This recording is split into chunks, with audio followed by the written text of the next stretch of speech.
कोल्हापूरमध्ये आज समाज सुधारणेच्या इतिहासावर प्रकाश टाकणारं महत्त्वाचं राष्ट्रीय चर्चासत्र पार पडलं।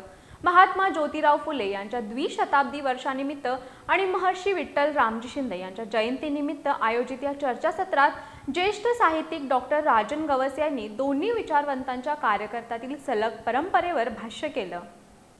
समाजातील विषमता दूर करण्याचा समान ध्यास घेतलेल्या महात्मा ज्योतिराव फुले आणि महर्षी विठ्ठल रामजी शिंदे यांच्या विचारांमध्ये एक सलग परिवर्तनवादी परंपरा असल्याचं मत डॉक्टर राजन गवस यांनी व्यक्त केलं।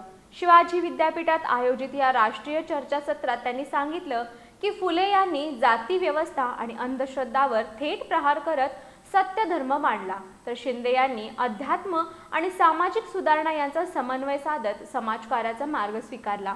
या दोन्ही विचार प्रवाहांनी महाराष्ट्रातील समाज सुधारणेला दिशा दिली असून त्यांच्या अनुबंधाचा अभ्यास आजच्या काळातही तितकाच महत्त्वाचा असल्याचं त्यांनी अधोरेखित केलं।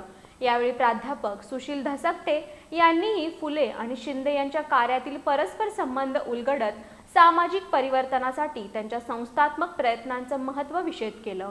समाजात समतेचं मूल्य रुजवण्यासाठी फुले शिंदे विचारांचा पुनर्विचार आणि पुनर्जीवन गरजेचं असल्याचा संदेश या चर्चासत्रातून देण्यात आला।